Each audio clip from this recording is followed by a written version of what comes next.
Hello and welcome back to the incessant humming of my air conditioner. I'm sorry for all the people at home who have to put up with that. It's Australia, it's hot, and I don't really want to turn it off. Today we'll be talking about the Plarail, Trackmaster, and Trackmaster 2 Hiro. Some pros, some cons, which ones you should buy, and I guess just sort of things from a mechanical as well as aesthetic perspective, because I think there are some sharp differences between the two. And the one that wins visually isn't actually the one that really wins mechanically. And we'll get into why and what's going on here. But before we do, I think it would be best to talk about aesthetics, because aesthetics are important.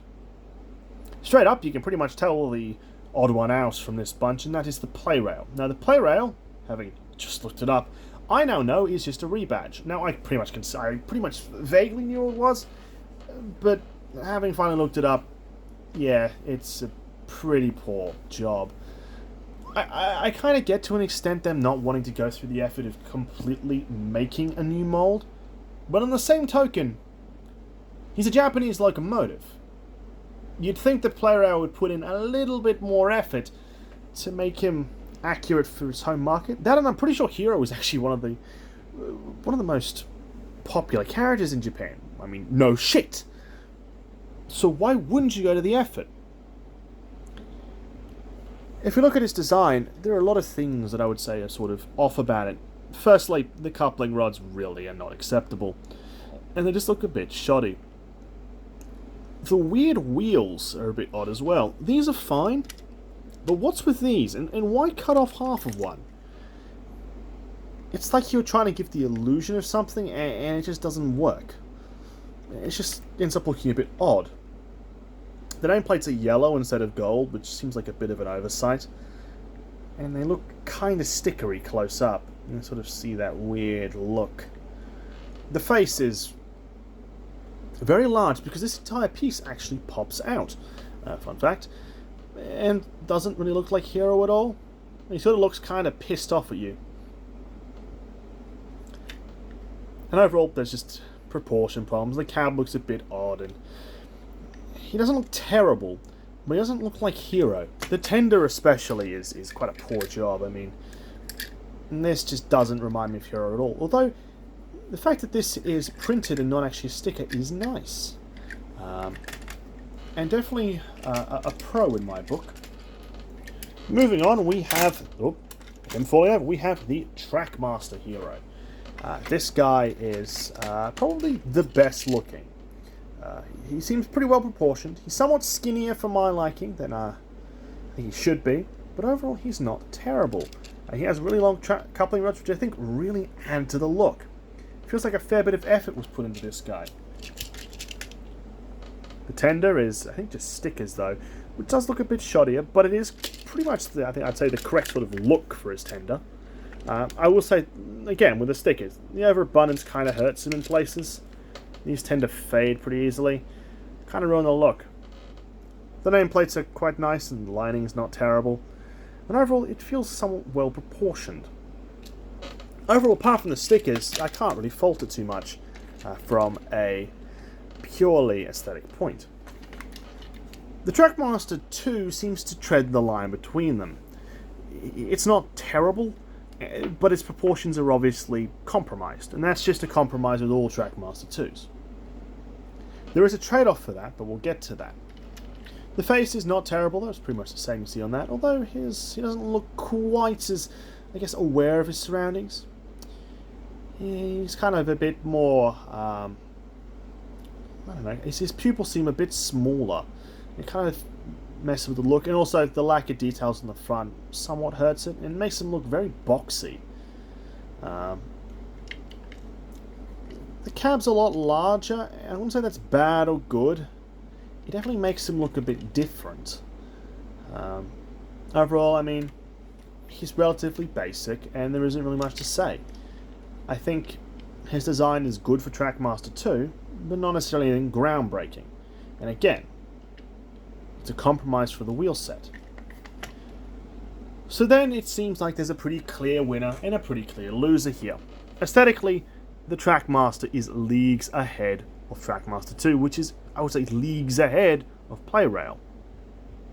But when it comes to mechanics, is where things get interesting, because if you were to ask me which one mechanically is the worst, it's not even a contest. It's the Trackmaster 1. The Trackmaster uses a design that I loathe more than anything else. I would say there's very few designs that are worse than this. Even to an extent, I actually quite like the tender battery-powered engines. They use a wide connection, because while they're flawed, they at least have the ability to work rather well, compared to the Slimline. The Slimline was basically an attempt to, I think, simplify things. And to an extent, I get why. Using one engine type rather than using the 3 or 4 that Plarail had going at the same time made sense from an economic perspective. It allowed them to basically cheapen out the line. Granted, they had to retool some items. But I think in the volumes they were making, this was offset, and the fact that you could stick with basically one engine design is pretty good. Granted, they didn't stick with one engine design. They simply took the Slimline and made about 5 million fucking other versions. It seriously is the most frustrating thing known to man. There is at least, I guarantee, in a box up there of engines, 5 or 6 different Slimline types. The only time they were ever ubiquitous, I would say, was when Tomy was making them, which is fucking hilarious. But what they do mean is all the components inside are pretty standardized, so it's just the outer shell. So I guess to that extent, it's alright. And some of the shells might have been used across models.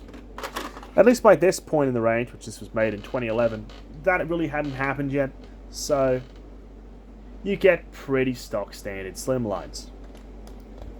As for his sound, this guy sounds absolutely beautiful. It's as if the angels descended from heaven and started singing you a lullaby. There's a reason why I don't believe in God, and this is why. Because this sounds horrendous. Definitely no angel.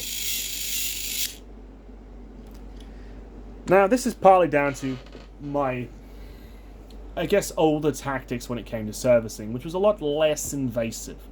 Granted, I still took this apart. The only thing that I haven't taken apart yet is the can motor itself, which, yes, you can do. Not sure if I'd recommend it, but it can improve performance, as we will soon see with the Plarail. I'm not going to put the Trackmaster 2 on for you, because I think most of you at home would be aware of what Trackmaster 2 sounds like and performs. That is, it is fucking great. There are fragile components to it, but probably not as much as the Slimline. The most fragile component, namely, is the terminals and the motor. What tends to happen is corrosion and rust, which is pretty prevalent in these compared to others, deeply impacts the connections and it basically ruins most of the model. You can replace the terminals. I have done it in the past. I mean, I'll show you on this one. You can replace these. They do pop out. But it's by no means easy, and it's just easier to replace this piece. Hence, then, you can see my frustration with Trackmaster AEG, which replaced this piece, because this piece tends to go wrong more often than not. The other issue is rust tends to permeate further, and you tend to have these things getting fucked up as well, meaning that you're basically left, at best, with the little gear that turns the little gear, the axle, the coupling rods, and usually most of the bottom half intact. The rest tends to be shot and you have issues replacing it. But, if treated nicely, you will not have a single problem with these. They're pretty sturdy, you can chuck them in a toy box, you won't have any issues. Trackmaster 1. Again, like I said, the Slimline is a really poor design, too much is happening in too much of a confined space. Corrosion affects it really easily, and it's not easily fixable like in the Trackmaster 2s. I know Custom Trackmasters has a way of fixing them up and doing stuff, but it's a fairly involved procedure and not really worth it most of the time. That and replacing engines is not something I typically do because it's so expensive. To get the quality I'd like, I need to spend a significant amount. Another problem I had specifically with Hiro, two actually. Firstly, I think the coupling rods are exclusive to Hiro, so it makes them kind of tough when they're missing. And I found the wheels tend to be fairly fragile. They don't like sitting on the axles too well, so they tend to get pretty loose pretty easily. That, as you can tell, this guy isn't actually that smooth, which is a big problem as well, and probably something I could rectify. But the point is, I'm having tons of issues with this. Even though I've taken it apart and serviced most of the components, it needs a full disassembly again, and fixing and troubleshooting, and it's just a hassle. Honestly, the best mechanically is the Plarail. It is a beautiful runner. This, I think, is really how all Tomies, Plarails and whatnot should sound. And run. It runs amazing. This is a 12-year-old model that runs like new. He sounds great. He runs pretty nice. And this is what they should sound like, yeah. This sort of low mechanical humming. And the best part is when I turn it off, you can hear the of the engine winding down. I adore that sound, because to me that means the engine's running perfect. I don't get these kind of engines in very often that run that well. I think I've had a Percy in the past who was gorgeous. I probably sold him far too cheap. And he just ran amazing. Quiet, perfect. I never get that with Trackmaster 2s. I mean, I rarely get it with Tomies and Plarails, them running that smoothly. But when I do, it's great. Trackmasters just had lower quality engines. And to an extent, I understand that, cheapening out the range, and especially because these things are inherently not designed to last very long. They're designed to last, I think, maybe a childhood, maybe two. They're not designed to last the time that we've sort of forced them to last. I mean, you look at some of the Tomies now. The oldest Tomies are approaching 15 years old. A lot of them, though, are approaching 20. And you start to realize that there are things that are going wrong and they're not getting easier to fix. So when an item comes in that is literally as easy to fix as this, it's a godsend. The only annoying part about this is the axle, which is not a standard piece. But even then, the engine's pretty much stock standard, and I love that colour. That black engine type, the black engine shell is gorgeous. And the moment I opened it up, I giggled because it was so beautiful. This one didn't need too much work either. Clean up the engine, take it apart, do all that, put it back together, a little bit of corrosion that I cleaned up, and it runs perfect. Not a complaint. That is what I like to see. Not a hassle like the Trackmaster 2, Trackmaster 1, and not as fragile to an extent with corrosion as a Trackmaster 2. But I think what's really interesting is when we start talking about price. Because price in Australia is kind of bizarre. Talking used, the cheapest is Trackmaster 2. But not by much. Your typical Trackmaster 2 example, shipped, and I want to use that word, shipped, will set you back 30 to 40 Australian. This will get you the tender, and maybe another piece of rolling stock or some track or something. It won't get you a ton. These prices tend to fluctuate a lot. Sometimes they're higher, more like the 40, sometimes they're lower, more like the 30. But he is actually one of the better sellers. I'd say he sells fairly consistently, fairly fast, and he's an item that seems to sort of very ebb and flow in terms of the amount available. The Trackmaster 1 is typically fairly expensive. I'd say they start at about the $50 to $60 range. You might be able to get one a little bit worse condition for less, and then tend to work their way up. Although I think there was some on the lower end, and they tend to fluctuate a fair bit. But I'd say anywhere from, like I said, 40, maybe on the low end 40, to 60 is about what you'd expect to pay. The real surprise is the Plarail. The Plarail will set you back about 40 to 70. Granted, 70 will get you one new, which cannot be said for these two. 40 is about the lowest, really the lowest I've seen someone trying to sell one in Australia. And I consider that really low. He's granted not a very good model, and that probably explains why they're so goddamn cheap, while people are trying to charge a lot more for the Trackmasters. But you saw how well that one ran, and a lot of the ones people are selling are a lot newer, and you can buy one new. Honestly, seems like a no-brainer to me to go ahead and buy the Plarail. If you don't care too much about design. Definitely I would recommend the Plarail for parents at the very least. It is a beautiful, reliable piece. Granted with some inaccuracies, but if your kid doesn't care about that and only wants Hiro, it's alright. And if you want something that'll run well and pull well, the Plarail is not going to go wrong. Again, this is 12 years old, it was pretty well mistreated, and it still runs well.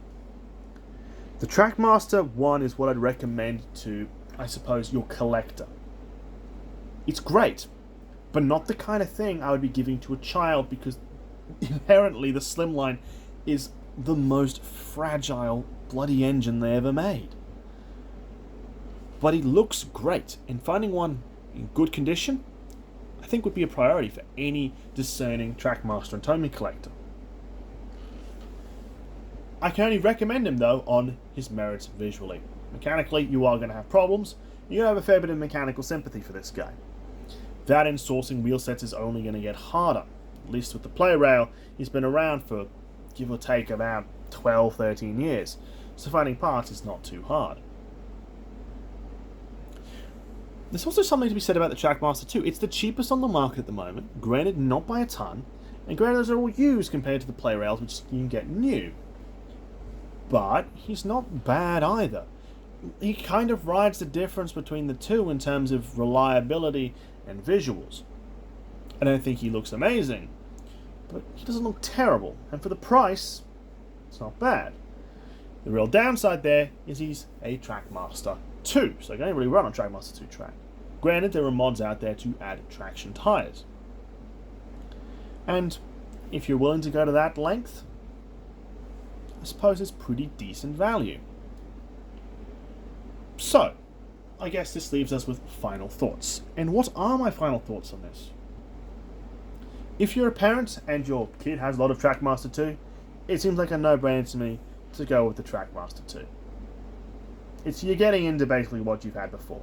And its value tends to be pretty reliable and stable. Granted, new boxes are not really obtainable for a good price, same with the Trackmaster 1. Trackmaster 1, recommended to people who really want to have a visually good looking model. And the Plarail, I'd recommend to people who are sort of, I guess, parents who are looking for something other than Trackmaster 2, and collectors who are looking for something a little bit better in quality, with the expensive visuals. That's all the time we have for today, partly because it's about 2:30 in the morning. I really should be going to bed, and I think I've babbled enough. If you like this video, drop a comment, or don't. I mean, I'm not going to fucking force you to. If you'd like me to see more, if you'd like to see more of these, I mean, I'm very willing to do a couple more. But for now, thank you all very much for watching, and I'll catch you in the next one.